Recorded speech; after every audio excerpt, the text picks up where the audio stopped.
Hello my dear students, आइए आज हम बायोडाइवर्सिटी एंड कंजर्वेशन के समरी लेक्चर को रीड करते हैं।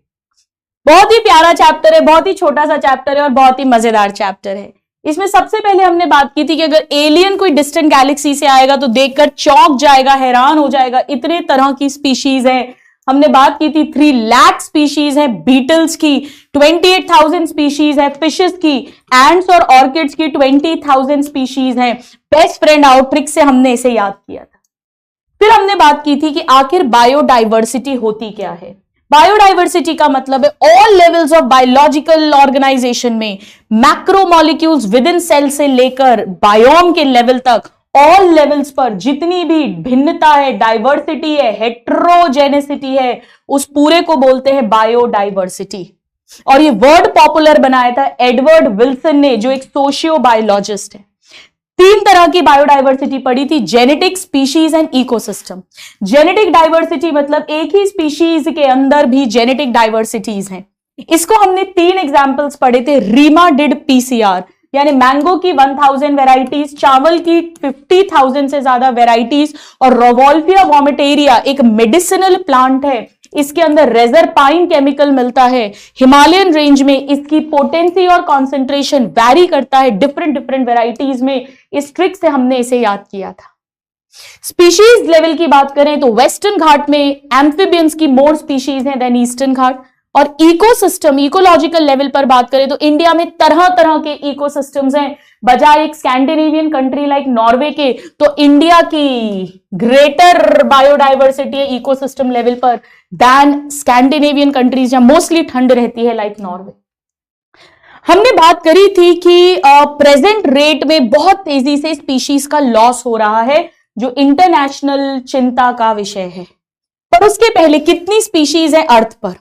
International union for conservation of nature and natural resources, ये फुल फॉर्म आना चाहिए 2004। इन्होंने कहा था रॉबर्ट मे के अकॉर्डिंग 7 मिलियन टोटल स्पीशीज हैं, जिसमें से 22% यानी मोर देन 1.5% है जो अभी तक डिस्कवर्ड एंड डिस्क्राइब्ड है। 7 मिलियन रॉबर्ट मे जी का एस्टिमेट है, इस पर भी क्वेश्चन आता है। इसके बाद हमने बात करी थी कि 70% से ज्यादा जितनी भी स्पीशीज हैं, मोर देन 70% वो एनिमल्स हैं, 22% प्लांट्स हैं। इस प्लांट्स में फंजाई भी आ जाएगा। और हर 10 एनिमल में से 7 जो हैं वो इंसेक्ट्स हैं। मोस्ट स्पीशीज इंसेक्ट्स आर्थ्रोपोडा में आती है। फंजाई अकेले का नंबर अगर आप फिशेज, एम्फीबियन, रेप्टाइल, मैमल्स मिला दें तो उससे ज्यादा है। हमने ये 3 पाई चार्ट्स पढ़े थे और यहां पर हमने मजेदार ट्रिक्स पढ़ी थी।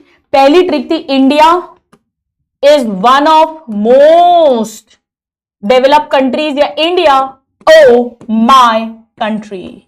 यहां हमने पढ़ा था फेसबुक पे राम, फेसबुक पे राम।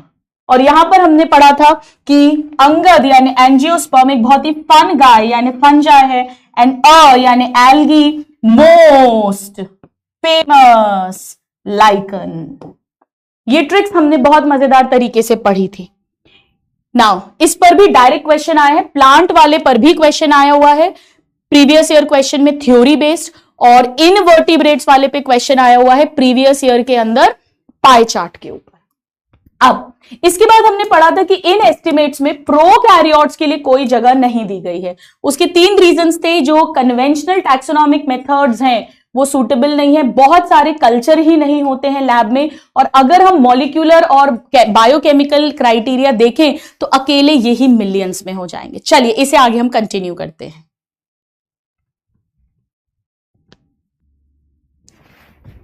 ऑल राइट स्टूडेंट्स, चलिए आगे बढ़ते हैं। फिर हमने इंडिया पे बात की थी कि इंडिया का लैंड एरिया पूरे वर्ल्ड का 2.4% है केवल, लेकिन इस 2.4% में 2 4 8 और शगुन का 1 रुपए यानी 8.1% बायोडाइवर्सिटी, यानी हम 12 मेगा डाइवर्स कंट्रीज में से एक है।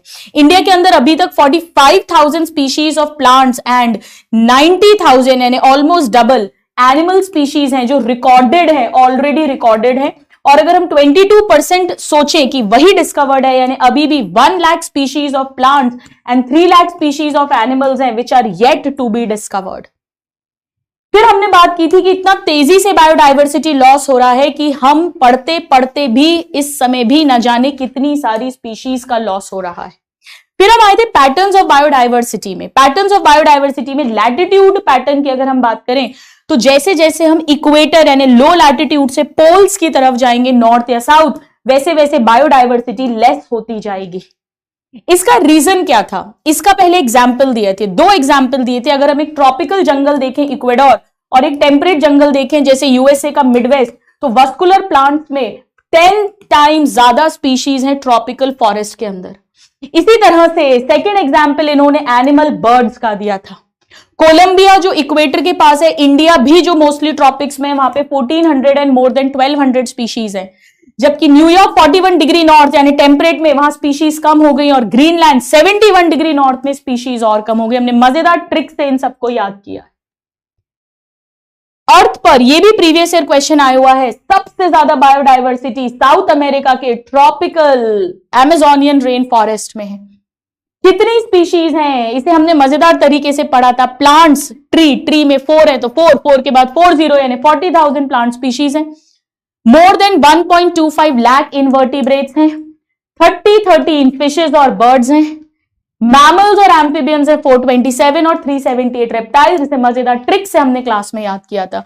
क्यों ट्रॉपिक्स पे ग्रेटर बायोडायवर्सिटी है? इसके 2 मेन रीजंस हैं। एक, स्पीसिएशन में समय लगता है, यहां पर ट्रॉपिक्स में अनडिस्टर्ब्ड मिलियन सालों तक क्लाइमेट रहता है, जबकि टेम्परेट में फ्रीक्वेंट ग्लेसिएशन होता है यानी फ्रीक्वेंट चेंजेस होते हैं, नई नई स्पीशीज इतनी जल्दी बन नहीं पाती।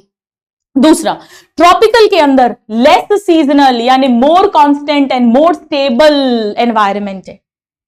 और थर्ड, सोलर एनर्जी ज्यादा है यानी प्रोडक्टिविटी ज्यादा होगी और वो भी इनडायरेक्टली कंट्रीब्यूट करेगा ग्रेटर डाइवर्सिटी के लिए। सेकेंड हमने पढ़ा था स्पीशीज एंड एरिया का क्या रिलेशनशिप है। साउथ अमेरिका के जंगल में अलेक्जेंडर वॉन हिम्बोल्ट जो जर्मनी के नेचुरलिस्ट एंड ज्योग्राफिकर है, उन्होंने कहा था कि जैसे जैसे आप एरिया बढ़ाएंगे वैसे वैसे स्पीशीज की रिचनेस बढ़ेगी, but only up to a certain limit, यानी रेक्टेंगुलर हाइपरबोला आएगा। यानी S is equal to C A to the power Z, जहां पर C है y इंटरसेप्ट और Z है स्लोप ऑफ द लाइन। अगर आप लॉग निकालोगे तो ये स्ट्रेट लाइन आएगी जहां पे log S is equal to log C plus Z log A। ये भी हमने बात की थी लॉग स्केल पे। किसका क्या मतलब है? हमने ये भी बात की थी जितना स्टीप Z होगा उतनी ज्यादा स्पीशीज रिचनेस होगी।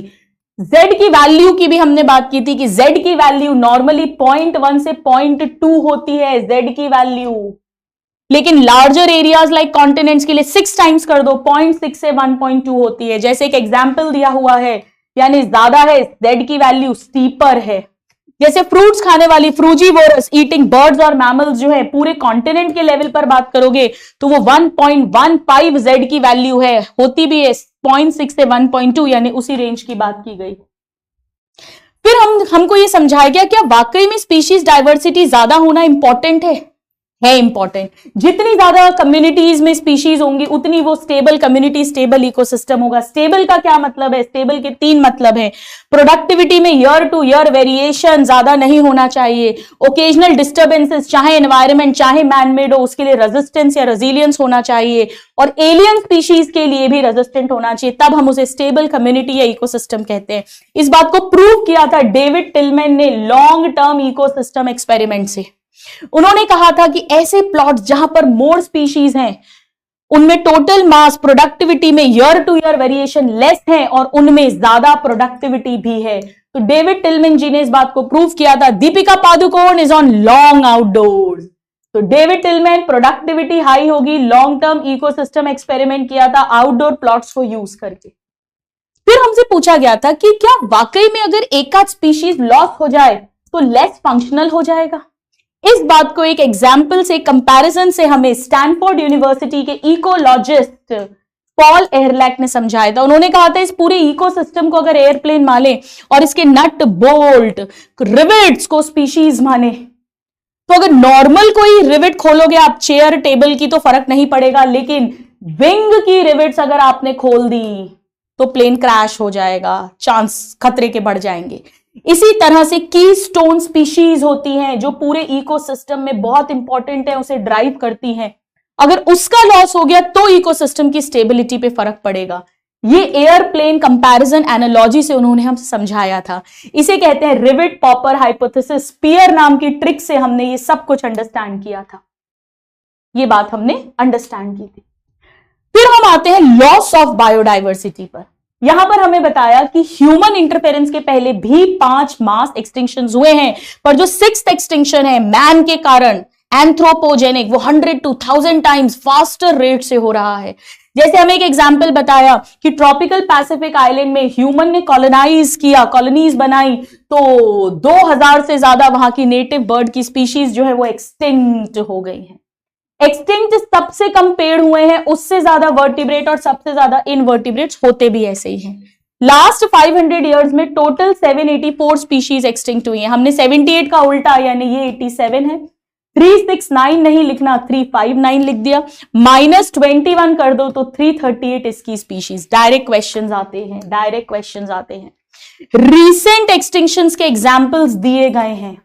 रीसेंट एक्सटिंक्शंस के एग्जांपल थे DM या MD यानी डोडो फ्रॉम मॉरिशस, क्वागा मैंने ऐसे भी याद कराया है, या तो दोनों AA देख लो, या MD ने क्वेश्चन आंसर पूछे थे, था मतलब थाइलासीन फ्रॉम ऑस्ट्रेलिया।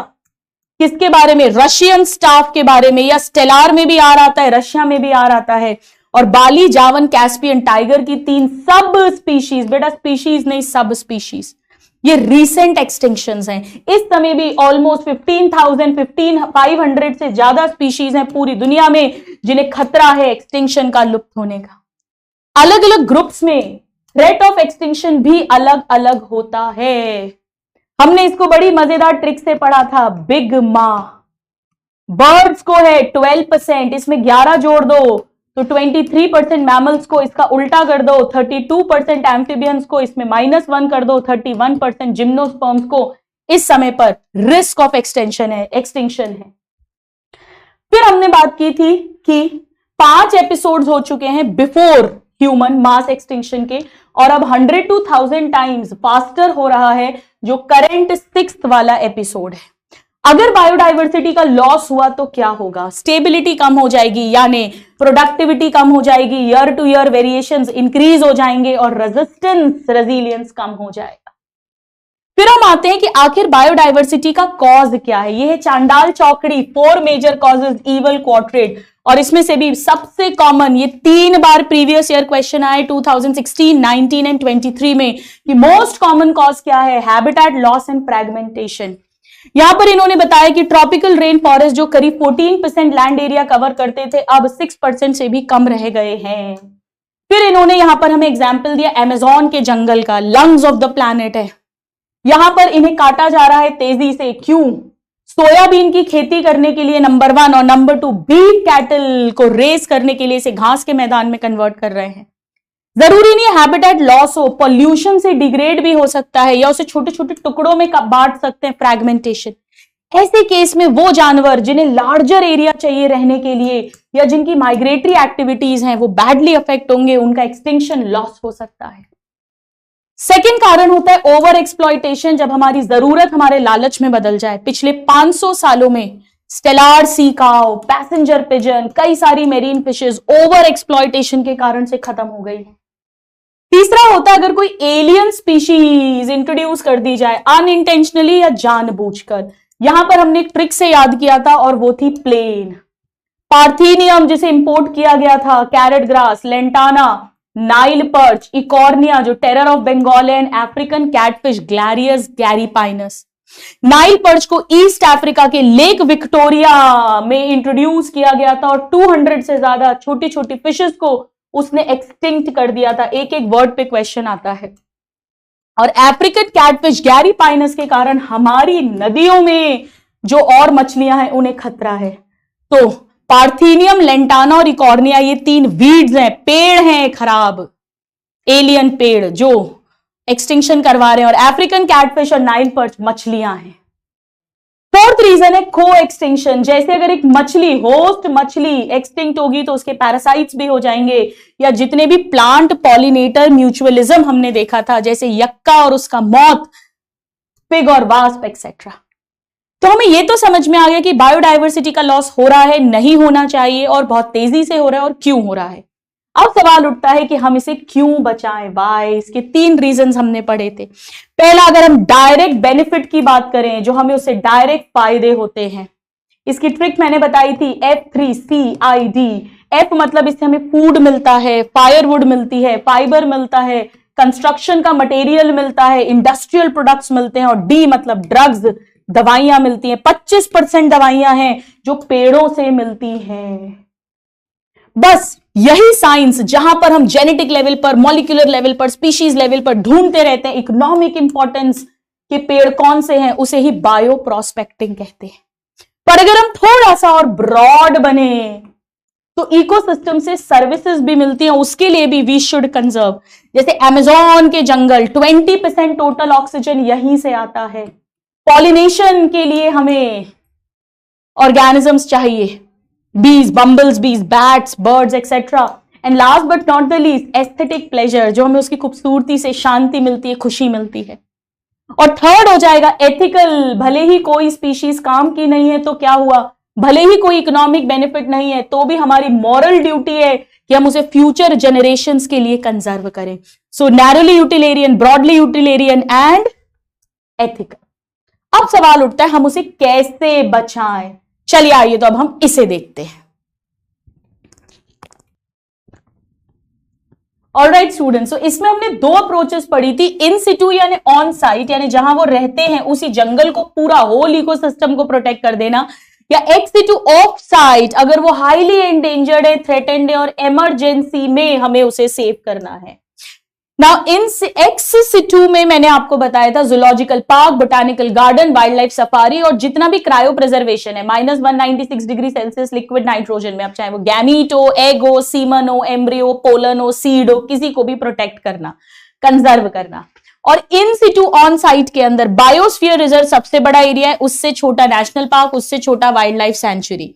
बायोस्फीयर रिजर्व 14 है इंडिया में, नेशनल पार्क 90 है, और वाइल्ड लाइफ सेंचुरी 448 एनसीईआरटी की थ्योरी में दिया है, बट मोर देन 450 समरी में दिया है। इसके सेंटर में कोर जोन है जहां पे कोई human activity not at all allowed होती है। बफर जोन के अंदर थोड़ा बहुत फोटोग्राफी, डॉक्यूमेंट्री, रिसर्च वर्क के लिए लोग जा सकते हैं, और ट्रांजिशन जोन में पूरी तरह ह्यूमन सेटलमेंट अलाउड है। ये मैन एंड बायोस्फीयर प्रोग्राम के अंडर जो यूनेस्को ने स्टार्ट किया था, वहां के लोगों को भी इन्वॉल्व करा है, MAB प्रोग्राम। इसके अलावा सेक्रेड ग्रूव्स एंड हॉटस्पॉट्स आते हैं। सेक्रेड ग्रूव का क्या मतलब है? धार्मिक, रिलीजियस सेंटिमेंट्स के कारण कई जगह पर पेड़ जानवरों को काटने से या शिकार करने से रोका जाता है, जैसे Khasi and Jaintia hills in Meghalaya, Aravalli hills of Rajasthan, western Ghat of Karnataka and Maharashtra, and Surguja, Chanda and Bastar areas of Madhya Pradesh. इसके बाद लास्ट हम आते हैं हॉटस्पॉट्स पे। हॉटस्पॉट्स क्या होते हैं? हॉटस्पॉट वो एरिया है जहां पर स्पीशीज डाइवर्सिटी बहुत ज्यादा है, कई स्पीशीज सिर्फ वहीं मिलती है और कहीं नहीं, यानी हाई डिग्री ऑफ एंडेमिज्म है, और बहुत तेजी से लॉस हो रहा है स्पीशीज का। 2% टोटल लैंड एरिया है, बट अगर हमने इसे प्रोटेक्ट कर लिया तो 30% तक रिड्यूस कर सकते हैं rate of extinction, ongoing extinction. Initially 25 hotspots थे वर्ल्ड में, बट अब टोटल +9 यानी 34 हॉटस्पॉट्स हैं। इसमें से 3 इंडिया में हैं, Himalaya, Indo Burman and Western Ghats including Sri Lanka. मैंने आपको इसके लिए ट्रिक्स बताई थी in situ and ex situ conservation के लिए। आई होप आपको हेल्प करा है। अब क्योंकि बायोडाइवर्सिटी का लॉस किसी एक कंट्री का नहीं, पूरे वर्ल्ड का लॉस है, इसीलिए इस पे 2 समिट हुए, पहला अर्थ समिट और दूसरा वर्ल्ड समिट। अर्थ पहले बनी, वर्ल्ड बाद में। ये हुआ है रियो डी जेनेरो शहर 1992, इस पे प्रीवियस ईयर क्वेश्चन आता है, ब्राजील में। और ये हुआ है जोहान्सबर्ग साउथ अफ्रीका में 10 इयर्स बाद, यानी 2002 में। पहले अर्थ समिट में यह कहा गया था कि हम बायोडाइवर्सिटी को कंजर्व करेंगे और उसके बेनिफिट्स का यूज करेंगे, पर सस्टेनेबल यूज करेंगे। इस लाइन तक पे प्रीवियस ईयर क्वेश्चन आया हुआ है।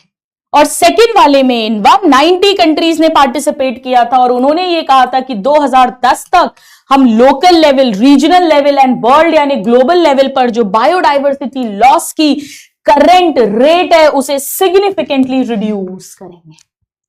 सो बायोडाइवर्सिटी बहुत इंपॉर्टेंट है, लॉस हो रही है तेजी से, उसके लॉस का क्या कॉजेज हैं, उसे why should we conserve, how should we conserve, ex situ in situ पे भरमार है प्रीवियस ईयर क्वेश्चन की, बहुत इंपॉर्टेंट है। तो आई होप इस चैप्टर को रिवाइज करने में, समराइज करने में आपको हेल्प मिली होगी। So all my love and all my blessings to all my नादान परिंदो, thank you and God bless you, bye everyone.